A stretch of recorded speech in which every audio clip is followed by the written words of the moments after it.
Break के बाद आपका स्वागत है। रुक करते हैं अगली खबर का। पटना दानापुर के रघुरामपुर पंचायत में सेना की दबंगाई देखने को मिली। मनरेगा योजना के तहत बन रही सड़क को सेना के जवानों ने तोड़ दिया। इसके बाद लोगों ने जमकर हंगामा किया। लोगों का कहना है कि काफी दिनों से जल जमाव और नरकीय जिंदगी से छुटकारा मिलने का समय आया तो जवानों ने तानाशाही रवैया दिखाना शुरू कर दिया। उनका कहना है कि जिस बांध पर सड़क बन रही है वह बिहार सरकार की सिंचाई विभाग की है, न कि सेना की। इसके लिए एनओसी भी लिया गया है।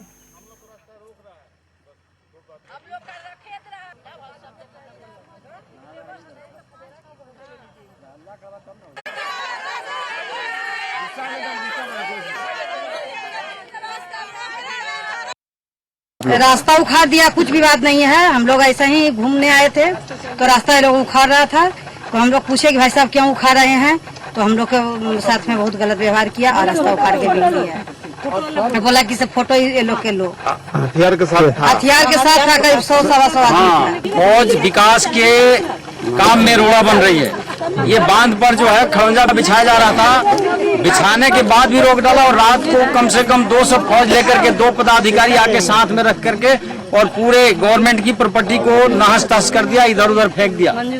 इसलिए मेरा यह है कि फौज का तानाशाही बंद किया जाए। दुमका के काठीकुंड अमजरी गांव में शहादत दिवस के नाम पर राजनीति शुरू हो गई है। कई नेता इस आंदोलन को चुनाव में भुनाने के जुगाड़ में लगे हुए हैं। टीएमसी नेत्री मुन्नी हांसदा ने शहादत दिवस पर जेएमएम सुप्रीमो शिबू सोरेन, नलिन सोरेन और स्टीफन मरांडी पर जबरन लोगों की जमीन कंपनी को देने के आरोप लगाए हैं। साथ ही पुलिस पर ग्रामीणों की हत्या करने का भी आरोप लगाया है। बता दें कि 6 दिसंबर 2008 में एक निजी कंपनी के विरोध में स्थानीय लोगों ने प्रदर्शन किया था, जिसमें पुलिस और आंदोलनकारियों के बीच हुई गोलीबारी में साईगट मरांडी और लुखीराम टुड्डू की मौत हो गई थी। इन्हीं की याद में जिले में काठीकुंड प्रखंड के आमगाछी गांव में शहादत दिवस मनाया गया। दोनों शहीदों के स्मारक पर पुष्पांजलि देकर श्रद्धांजलि दी गई। इस अवसर पर फुटबॉल प्रतियोगिता का आयोजन भी किया गया।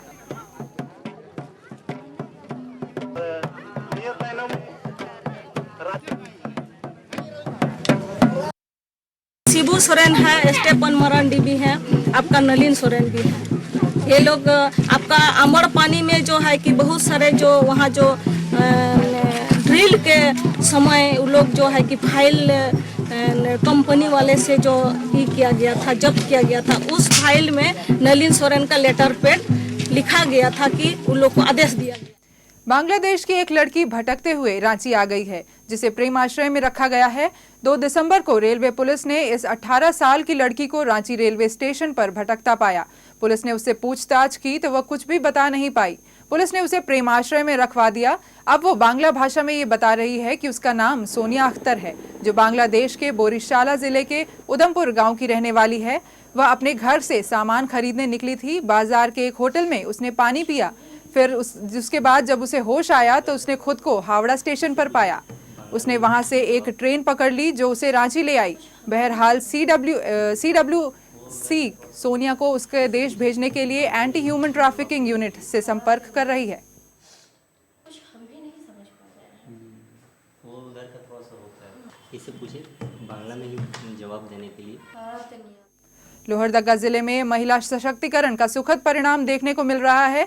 जिले के स्नेहा प्रखंड के कल्हेपाट डीपाटोली की करीब 60 महिलाएं पर्यावरण संरक्षण में जुटी हैं।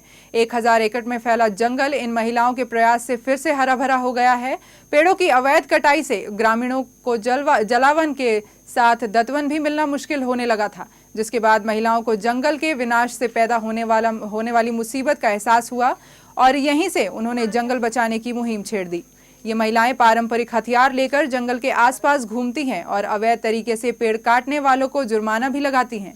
स्वरोजगार और पर्यावरण संरक्षण के क्षेत्र में महिलाओं का कार्य प्रेरणा का विषय बन गया है।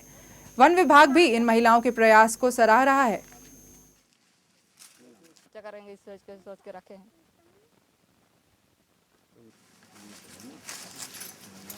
पहले था लेकिन अब कट गया था बीच में। 5 साल पहले इधर जंगल खत्म हो गया था तो उस पर हम लोग महिला मंडल बैठ के ये सब कोई मिल के पत्रा को बचाने का कोशिश की हम लोग, और महिला मंडल द्वारा ही पत्रा बचा है। और हम लोग का सोच है कि जंगल रहेगा तो हम लोग के लिए हवा शुद्ध मिलेगा। जिन मतलब ग्रामीणों के मवेशियों को ये जानवरों ने मार डाला है, उनके यहाँ से भी मेरे पास सूचना कोई मिली नहीं है। रेंज ऑफिस में मैंने पता किया था तो किसी ने उस तरह से कंप्लेन किया नहीं है। अब जब आप बोल रहे हैं तो इसकी जानकारी हम प्राप्त करते हैं। और बुलेटिन में फिलहाल इतना ही। मुझे दीजिए इजाजत। अन्य खबरों के लिए बने रहिए भविष्य न्यूज के साथ।